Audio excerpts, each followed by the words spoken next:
Currently, every budget document has become more simpler, more credible and more direct and transparent. This is definitely a big achievement. If I were to understand from you, what are these lasting feelings you have about other budget to this budget? Just describe that journey first. Each budget is a challenge for its contents, but equally it is a challenge to craft the language of the budget. Even though I do it in English, and I don't know if Hindi budget has been ever presented, but we do it in English. It has been a desire of the Prime Minister that budget should be simple, you convey it simple, and the language should be simple so that anyone should be able to understand what you are saying. And the other big feature that he has been clear from the beginning is budget should say everything that it has to say. You can't say some and you hide something else, not just in the language but also in the way Ministry of Finance and its affairs run, so that you are not borrowing from outside of the budget, you are not showing it in the budget statement, you are not really showing all your expenditure to keep your balance sheet looking pink. Don't do anything which is, the usual pushing under the carpet, things like that. So that has been continuously improved upon each time. That message which has been received, we try to fine tune it each time, so that ultimately it should be a simple document form. Because in my childhood I remember budget document was so complex, people would study, people would analyze, and in the south you had Nani Palkiwala coming and giving us, in fact that used to be called as the budget for the people.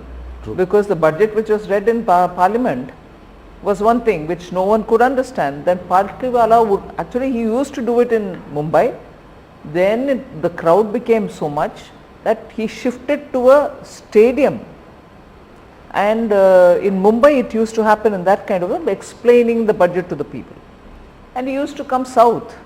So from those days, I think today the budget speaks for itself.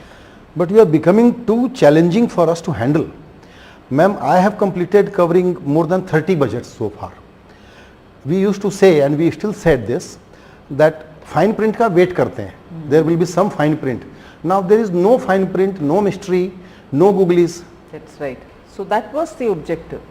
That was the desire of the Prime Minister, that everything you state up front. And if you do have to later on do some kind of a minor adjustments or amendments, that should be after taking the feedback. That is the other one major thing that we did about budget. This time, because it's in July, it's not happened. Otherwise a February budget would have a first half of a session and then a recess and then a second session. Right. During the recess I would take the budget and go around the country talking with professionals, chartered accountants, businesses, commerce, trade, everybody, industry. And for the presented budget they would give some ideas saying, no, not like this might have a problem, can you change this, like that. So we used to come back, and when the finance bill has to be dealt with and passed, treasury amendments used to be brought in, and people used to say, you presented the budget only 15 days, 20 days ago, you want to come up with amendments. That is one other thing which the Prime Minister desired, saying budget parliament में पेश कर रही हो ठीक है, then parliament में opposition सुनते हैं ठीक है, मगर फिर भी इसमें और कुछ शार्प फोकस करना, करेक्शन करना, तो हमें कैसे मालूम होगा? जाओ पूरे देश में सबसे मांगो कि उनकी राय क्या है. So I brought in that practice of go around, come back, and if there are some worthy corrections to be done, we used to go. And there are times when opposition asked me, how can you come with an amendment, you only brought it in? And I openly said it, it is on the record of the House, that I have taken the input from the people after tabling it, and I am willing to go with the correction if necessary. So there are a lot of practical things that we have done.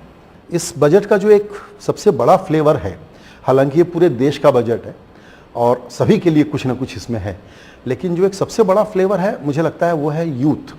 So let's deal with two subjects first about concerning youth. Now you have said that you are nudging the industry, it is not mandatory. Then the implementation becomes bit of a challenge, while we know that this is the biggest challenge as Indians we have to fight with, which is unemployment. So I wanted to capture your thoughts. How will this be executed? How will we measure the outcomes? See, when we are talking about youth, this budget gives a package or a basket of things for youth. One of them is the apprenticeship, where we are depending on the top 500 companies. Another is skilling, which is looking at all the state-based, state-managed, state-owned ITIs, where nearly for 30-40 years now, not much of a investment from the state side. I am speaking about all states. Not much investments have happened to upgrade their equipments, training modules or content of the course, or even bring well trained teachers, trainers and so on. So there we are also working with the state governments hopefully, and with the private participants, so that the ITIs will be equipped. We'll provide them the resources to have such equipments which can be used in training our youth for industry readiness, but for industry 4.0. So you are not just again training them to deal with the lathe machines, you are also doing other things, and such things with which in a industry 4.0 digitized world, world of robotics, world of web 3 and world of AI, in that how will these youth get in? So one was the top 500 companies apprenticeship, second is a state level ITI based with business partnership, giving them skills so that they can join in industry 4.0 ready companies. Now these are not engineers, these are students who come out of higher secondary schools. So for them we need to ready the ITIs. So these two are apprenticeship and training, but three others are completely provision of jobs, providing jobs. And how are we going to monitor that? It is because we are saying unless the newly recruited person is put into the EPFO record, Employees Provident Fund Organization record, he is not on board at all. So the monitoring of it is going to be by the payments he makes, the employer, and by the recruitment he does. So we are very clear, and we had done a complete consultation with the industry before launching this, and they have very clearly agreed that it is implementable. Okay. The other thing concerning youth, I am jumping a subject, but just to finish this part, is about STT on derivatives. Derivatives are fundamentally for hedging, but Indians, young Indians are taking very, very deep interest and they are risking their savings. So this is again a nudge, a very gentle nudge. More needs to be done. We strongly believe it is for the SEBI, the regulator, to do that regulation in the market, just as they have been voicing concern as well, voicing concern about the speculative activity going on in the futures and options market, and also about the valuation levels. Lots of commentary after that as well. So you are right in saying it, but our intent was just to make one indication. It was not so much for revenue, it is more for being sure that people realize that they are getting into high risk areas. But we will leave it to this SEBI to give a soft touch regulatory approach to the markets, be it for the F&O or the cash market. Right. Bringing the conversation under a spotlight so people get educated about it. I believe that investor education is still a WIP, and a lot needs to be done by all the participants and stakeholders. Absolutely, yes, I agree. This budget actually challenges us on the other front. Very difficult to find some real criticism. So 2 or 3 criticisms have come. Let's discuss that, and then I get into some other issues that has not been discussed much. One is, which now it seems is a tactical mistake, because I have read the budget. Budget talks about the country, that covers all the state, but focus has gone on 2 states, basically Andhra and Bihar. Do you think, to keep the speech short, government decided to focus on these 2 states while other states are also benefiting a lot? States are getting, as they were getting earlier, some will get more, some will get less. By not invoking the name in the speech, no state is being denied anything. But although for 10 years we have been actively engaging with Andhra Pradesh getting rebuilt, the state doesn't have a capital even today. Whatever be it, I'm not getting into the politics of why building the capital has got delayed. But it is by the provisions of the Act which enabled the division between Telangana and Andhra Pradesh, the Act requires the centre to support it in building its capital and also in supporting its backward regions. In the last 10 years, several activities have happened in taking all the big premier institutions to Andhra Pradesh, IITs or AIIMS or IIITs and so on. Similarly, a little zone was carved out, if I know right, for Visakhapatnam. Many other such as per the Act which had to be done has been done in the last 10 years. But now when the focus goes back to talking about Polavaram, the national irrigation project, and also building the capital, we have stated very clearly that yes, we will support, and Polavaram being a national project will certainly help in completing it. By now it should have really been completed, but no, there has been other problems which technically and otherwise also. The state government is seized of it, we are seized of it. So as a national project, we are committed to build it and we have given the commitment. Ma'am, I want to understand your thoughts on South Indian states in the backdrop of this kind of special support that they definitely deserve. And then we are waiting for next Finance Commission report, and then there will be a delimitation exercise. Looking at all of this, how are you approaching the issues and concerns and priorities of South Indian states? There is an issue and a challenge in that all the 4 plus 1 Puducherry, 5 plus 1 Puducherry have shown developmental indicators which can be taken on board, and taking them on board and then deciding what will be the tax devolution which will have to be worked out. What are the kind of grants which will have to go. Essentially a job which the Finance Commission has to do.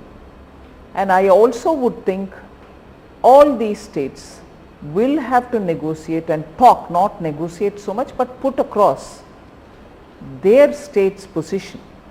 They will have to put across how their states have shown developmental indicators over the decades, and because of which they will have to be measured slightly differently, and for furthering the cause of development, they should, if anything, be incentivized in some fashion, or at least not discouraged. So they do have a little challenge in having to take up this issue and convince the Finance Commission, which is a constitutional body, that is also being conscious of the fact that the contribution in those economies are not exclusively by people of that state alone. Today's mobility of labor being what it is, mobility of capital being what it is, states are approaching both labor and capital issues in such a way that they are drawing the best in the country. So when a state is very proactive, like for instance, I got to understand that Uttar Pradesh is coming up with a policy for global capability centers, the GCCs, so that Noida is developed as one of the biggest GCC center. Now similarly in Bangalore and Hyderabad, you have a lot of GCCs, also in Chennai. States are coming up with some kind of an approach so that they draw capital, bring investors, and then also provide the ecosystem for labor or workers of a higher order also to participate there. And in that, it is not purely that state's own qualified technocrats or semi-skilled workers who get benefit. Mobility being what it is, from all over the country, people are moving to these centers and contributing. So we have to keep that in mind, and therefore see how states which are now probably giving the benefit of mobility to their own young people also attract such investments to their states. And enabling policy and legislative supports will have to be made in those states as well, so that one, they retain their talent pool, two, they get investments so that their talent pool is used within their areas, and also that we spread all the employment generating investments or production centers or service centers to all over the country. I do remember, and may not be a perfect comparison, I do remember in our socialist days, we used to have one big large integrated steel mine established in Bokaro. So all over the country people will have to go to Bokaro for the job. They can be top-notch engineers, or they can be welders or machine operators or whatever. But today, with the way in which privatization has happened, you have such, if not of that scale, but at least half the scale all over the country, such investments and production and manufacturing centers. That is how it should be for all states, rather than confine it only to some states. Nobody confines, but if your policy is not attractive enough, people are not going to come. That is the ability which many of the states which are now seeing labor mobility, taking their talent pool outside, will have to do for themselves. बहुत ही comprehensive और बड़े important observation आपने दिए हैं. तो अगर मैं इसको इस तरीके से कहूँ कि southern states must be part of the developmental journey and help other states to grow, but southern states should not have any reason to complain that we are being penalized for being prosperous or developing better. मैं उसको slightly अलग तरीके से बोलना चाह रही हूँ. South में जिस तरीके से कुछ एरियाज में अच्छा सा प्रोग्रेस हुआ है, उसके कारण उनको आज जो फाइनेंस कमीशन के फॉर्मुलेशन के कारण लगता है कि उनको जितना मिलना चाहिए उतना नहीं मिल रही है, उनके, और इस समय उनके सरकार जो भी जिस पार्टी का भी क्यों ना हो, वो फाइनेंस कमीशन से ऐसे इफेक्टिवली बात करना चाहिए कि हमें आगे जाने के लिए हमारे अचीवमेंट्स को भी मापदंड से मेजर करिए, और हमारे चैलेंजेस को, क्योंकि हमने इधर अचीव कर दिया, उधर जो चैलेंज रह गए उनको दरकिनारे ना करना, उसका हम मीट करने के लिए जो भी असिस्टेंस देना है वो दे दीजिए. सिमिलरली इधर सिर्फ आबादी के बेसिस में पैसा दे दो और उन स्टेट्स में बोल दो कि आपके आबादी के कारण आपको ये ग्रांट मिल रहा है, उस रास्ते से बेहतर है कि उनका डेवलपमेंटल कमियां को भी आप मापदंड करो, और डेवलपमेंटल मापदंड, डेवलपमेंटल इंडिकेटर्स को मापदंड उपयोग करने के समय सिर्फ ब्रिजेस है, रोड्स है, वो सिर्फ नहीं है. ह्यूमन डेवलपमेंट का भी इंडेक्स देखना चाहिए, कितने institutions of health, institutions of education उधर है, अगर नहीं है उसको बिल्डअप करने के लिए कितना देना. So it's a mirror image situation.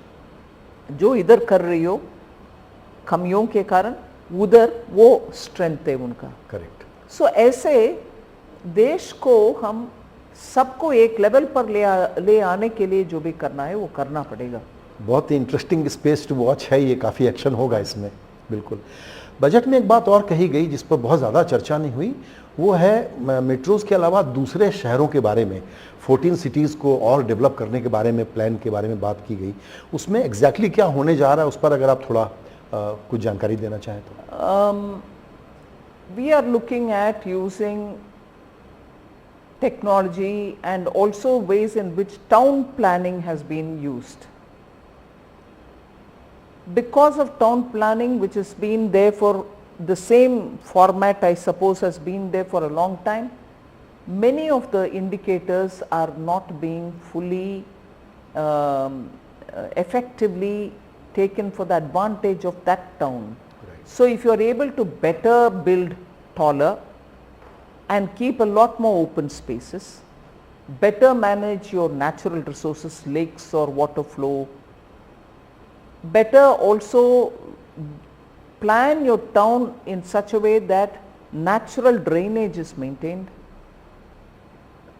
and also look at the way in which the expansion should happen.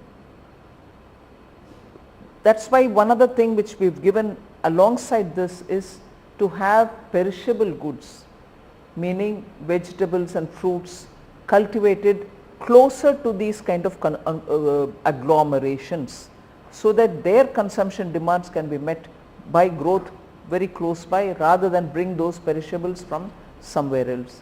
So we are taking a comprehensive look. We are also proposing that, which has not been probably mentioned in the budget, but efforts will be made so that when states come about to manage the waste better.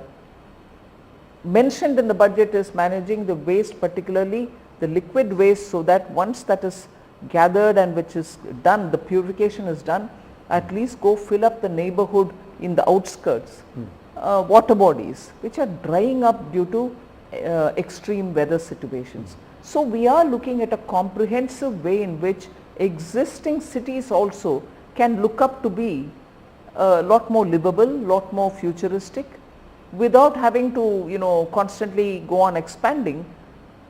Those cities itself can be better re-energized. Right.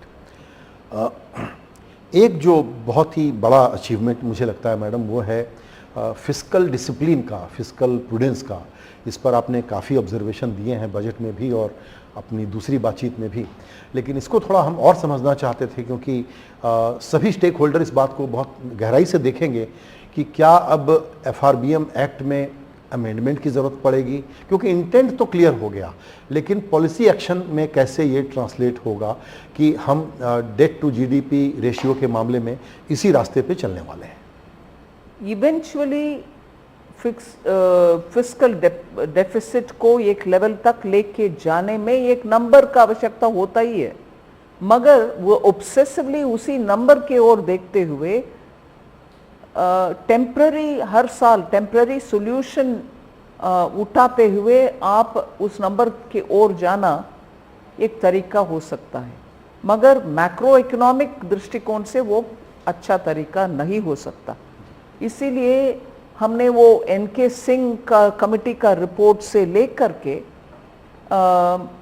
एक healthy option for bringing the fiscal deficit closure to the number, सिर्फ number को ना देखते हुए रास्ता को भी देखो कि कैसे उसमें पहुंचोगे। अगर एक ऑब्वियस रास्ता हमारे सामने है तो वो किसी भी कंट्री को, आपके ऋण को कम करो, डेट को कम करो, मगर डेट तो आवश्यक है, you need to borrow, particularly growing economy के लिए बोरोइंग आवश्यक भी होता है, मगर कितना बोरो करोगे, और बोरो करने के बाद वो अमाउंट कहाँ जाएगा? एसेट क्रिएशन के लिए जाएगा, या तो आपके ऑलरेडी स्टॉक ऑफ डेट जो है उसको क्लियर करने में जाएगा। अगर डेट भी कम होना है, meaning the growth in the date कम होना है, इसके लिए बोरोइंग का मनी के द्वारा इस डेट को कम करने के लिए कोशिश करना अच्छा नहीं है, मगर बोरो करो, एसेट क्रिएट करो। So how do you look at your borrowing, इसके ऊपर विस्तार से बात हुआ। वो कमेटी का रिपोर्ट का भी अध्ययन किए और उसके बाद ही हम इस निर्णय पे पहुंचा कि उस नंबर के ओर ही सिर्फ देखना नहीं है, ये भी रास्ता भी पकड़ो कि डेट को कम करने के लिए without affecting your growth desires and aspirations. Income tax rate किधर जाए, क्या डायरेक्शन रहे, इस पे आपने लगातार अच्छे से सिग्नल दिए हैं, लेकिन अब एक चीज़ का और इंतज़ार है कि ये पूरा रिजीम अच्छा हो। उसके लिए आपने एक कमेटी भी बनाई है, तो उसका क्या मैंडेट, क्या अप्रोच होगा, कैसी कमेटी होगी, कब तक रिपोर्ट आएगी? 6 महीने के अंदर, स्पीच में भी मैं कह चुकी हूँ, 6 महीने के अंदर आना है। डिटेल्स ऑफ द मैंडेट अभी तैयार नहीं है, मगर ब्रॉडली सिंप्लीफिकेशन की ओर और इनकम टैक्स कंप्लायंस और एसएससी का राहत, उससे कंप्लायंस और ड्यू डिलिजेंस का कैसे ले आए। और ऑलरेडी पिछले 3-4 साल से direct tax, personal income tax के लिए सेकेंड रजीम हमने ले आए, उसमें सिंप्लीफिकेशन, नो एग्जेम्पशन से सब करते हुए उसमें अभी बहुत सारे लोग ओल्ड सिस्टम से इसमें आ रहे हैं। So we need to have a consistent, simple, easy to comply system. वो है larger message for the committee. Specifics will be decided a bit later. ये एज्यूम करना सेफ होगा कि ये कमेटी गवर्नमेंट ऑफिशियल्स के अलावा लॉयर्स, सीएज, स्टेक होल्डर्स भी रहेगी कमेटी में? वो उनसे ज़रूर इनपुट लेंगे, मगर उनमें से एक को कमेटी में बिठा कर लेंगे या उनसे संपर्क करके लेंगे, ये सब अभी डिसाइड करना बाकी है। जी, एक और बड़ा सिग्नल और बड़ी क्लैरिटी आप लोगों ने दी है, वो है कि पब्लिक इंटरप्राइजेस को किस तरीके से देखा जाए। तो 2 लफ्ज़ थे, वो बाहर हो गए हैं अब, डिसइन्वेस्टमेंट, प्राइवेटाइजेशन, बल्कि कॉरपोरेटाइजेशन, जो भी कहें। अब ये है कि नहीं, हम ही इसकी वैल्यू बढ़ाएंगे, कैसे बढ़ाएं, और फिर देखेंगे कि कब हमको इसको मोनेटाइज करना है। लेकिन फिर भी ऐसा लगता है कि एसेट मोनेटाइजेशन एक ऐसा काम है जिस पे शायद थोड़ा सा एक्सेलरेशन आएगा।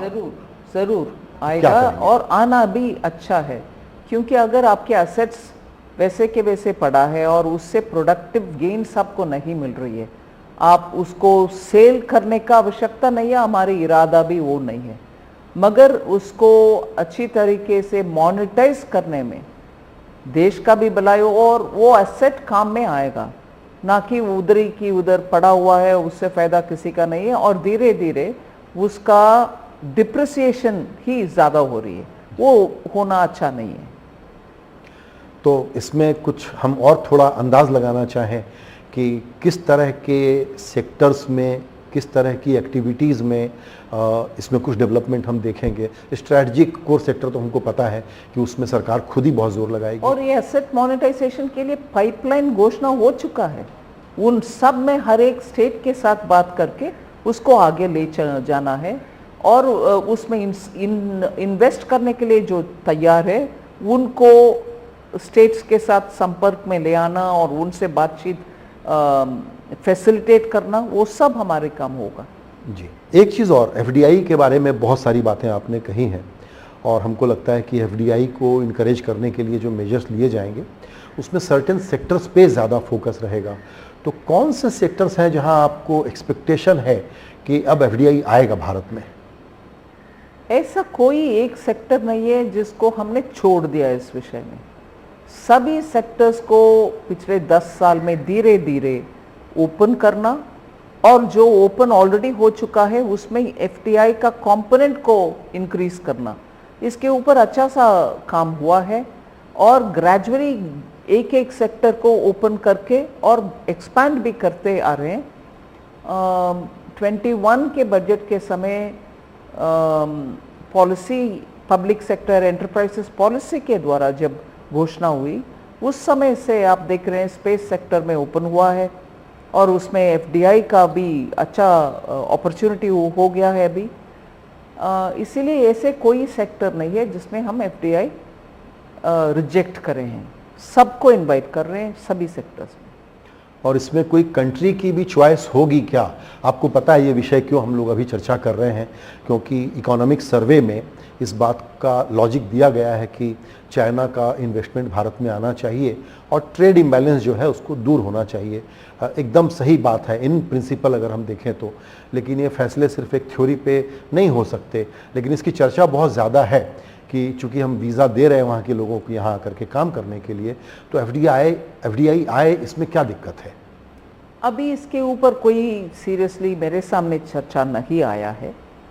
हाँ, कुछ सरकार के डिपार्टमेंट्स में वीज़ा देने के लिए डोमेन एक्सपर्ट्स का या टेक्नोक्रेट्स को ले आने के लिए PN3 प्रेस नोट 3 के विषय को समझ करके वो तो हो रही है, चर्चा हो रही है, मगर डिसीजन कहीं हुआ है नहीं। मुझे तो नहीं लग रहा कि डिसीजन हुआ। ये वीज़ा के विषय में, इन्वेस्टमेंट के विषय में चर्चा मेरे सामने तक नहीं आया है। जी, तो ठीक है, इकोनॉमिक सर्वे ने एक इंडिकेशन या एक बात कही है, सर्वे जरूरी नहीं है कि कंसीडर करेंगे, लेकिन जरूरी नहीं है कि तुरंत कुछ हो उसमें। नहीं, नॉर्मली इकोनॉमिक सर्वे का नेचर ही सरकार से हटकर उनके अपने राय रखने में, वो definitely they have the freedom and we do have a arms distance relationship with it. एक विषय और है जिस पर कि क्लाइमेट चैलेंज और ग्रीन एनर्जी की तरफ कितने बड़े स्ट्राइड्स हम लें और कैसे कॉम्पिटिटिव हों, क्योंकि उसमें भी चाइना का एक बड़ा भारी डोमिनेंस है। काफ़ी काम उसमें इस बजट में भी इंडिकेट किया गया है। और एक पुरानी बात जो पहले स्लो बर्नर पे थी और फास्ट बर्नर पे आ गई है, वो है न्यूक्लियर एनर्जी के बारे में। तो उसका थोड़ा अगर आप डिटेल्स शेयर करना चाहें हमसे। Just in that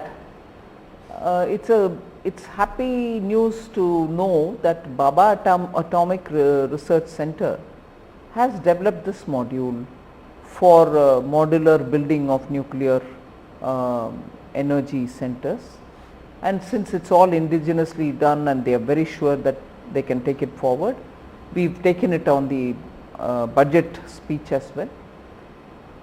That's also because India's commitments in renewable energy, emission control and investments for renewable energy have all been happening since probably 2015 when Paris Agreement was signed, COP21 I think, and after that onwards India has been constantly conscious of fulfilling its commitments. The last was in Scotland where Prime Minister went and spoke about Panchamrit. So we are fulfilling our requirements as committed in renewable energy. But for a country of India's size, renewable energy alone can't give us sufficiency in meeting all the base requirement for energy. Base requirement is something which should be without doubt, without speculation, keep flowing, and in that renewable energy has a little shortcoming because it won't be available in the night, or till such a time we find storage methodologies for it and so on. So in that sense nuclear comes of great use, because also now thermal is being discouraged in a very big way. एक और बड़ी interesting story develop हो रही है, वो है critical minerals के बारे में, जिसमें इंडिया काफ़ी समय से काम कर रहा था, लेकिन आज तो आपने अनाउंस भी कर दिया बजट में कि उसमें काफ़ी सहूलियत आप देने वाले हैं। थोड़ा उसको अगर आप इलैबोरेट करें हमारे लिए। Wherever the reserves have been found, like today I was happy to know that lithium deposits have been found somewhere in some parts of Karnataka. I don't know how far it is verified. I saw it and subject to verification. So wherever these minerals are, already some parts of Kerala and other states have got some rare earths. So for encouraging the exploration and also extraction of these rare earths, we will be very clearly coming out with a detailed framework with which the country can benefit, because it is the critical minerals which are going to be for future of India very important. We have to have our own supply of it. अब चर्चा के आखिरी हिस्से में एक दो बातें और मैं आपसे पूछना चाहूँगा मैडम, और वो है इनकम टैक्स और मिडिल क्लास के बारे में। एक जनरल रिफ्रेन ये फीडबैक अब आपके पास भी आ रहे होंगे कि मिडिल क्लास को थोड़ी सी ज़्यादा उम्मीद थी कि टैक्स में और ज़्यादा छूट मिलेगी। मेरा मानना है कि सरकार ने प्रैग्मेटिक तरीके से इस पर मूव किया है, लेकिन उनकी एक्सपेक्टेशन अभी भी है कि उनको थोड़ी और राहत मिले। और उसमें एक जो सबसे ज़्यादा हाईलाइट हो गया है इशू, वो है ये रियल एस्टेट में इंडेक्सेशन वाला। एलटीसीजी प्रिंसिपली बिल्कुल सही है कि कोई एक एसेट क्लास कम टैक्स क्यों दे, इसको एट पार लाना चाहिए, लेकिन एक जर्नी है, उसमें इंडेक्सेशन पर कोई रीथिंक? मैं कोई कुछ कमेंट कर नहीं सकती हूँ उसमें, क्योंकि बजट और फिनांस बिल पार्लियामेंट में टेबल हो चुका है, पार्लियामेंट चालू है, सेशन चल रही है। मैं कोई बाहर मीडिया के द्वारा कुछ कहूँ तो पार्लियामेंट्री प्रिविलेज को मैं क्रॉस कर रही हूँ। इसीलिए वो पार्लियामेंट का जब तक असेट है और उधर प्रॉपर्टी है और मैं जाकर कोई भी बोलूँ तो पार्लियामेंट में बोलना चाहिए, ना कि बाहर। जी, ये बात तो बिल्कुल ठीक है। एक चीज़ और कि सरकार ने इस बार का बजट बहुत अच्छा बनाया है और सबसे बड़ा चैलेंज जो है एम्प्लॉयमेंट, उसको एड्रेस किया है और लोगों को इन्फ्लेशन से कैसे बचाया जाए, इन्फ्लेशन को कैसे कंट्रोल किया जाए, उस पर काम हुआ है। लेकिन पूरी कहानी इस बात पे भी टिकी हुई है कि प्राइवेट इन्वेस्टमेंट साइकिल कब से चालू होगा, तो वो कौन से सर्कमस्टांसेस हैं जिसका प्राइवेट सेक्टर वेट कर रहा है, क्या वो सर्कमस्टांसेस अब आ गए हैं?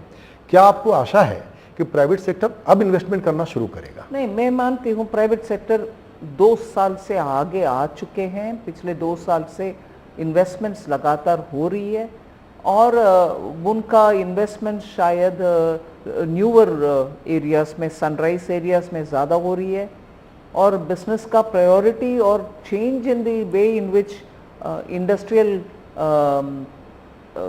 मैन्युफैक्चरिंग का मॉड्यूल ही शायद बदल रहे हैं। कंपनी सभी डिजिटाइजेशन और आर्टिफिशियल इंटेलिजेंस को उपयोग करने के लिए, रोबोटिक्स को उपयोग करने के लिए बड़ा स्तर पर जो कंपनियां हैं वो उसमें बहुत चर्निंग हो रही है।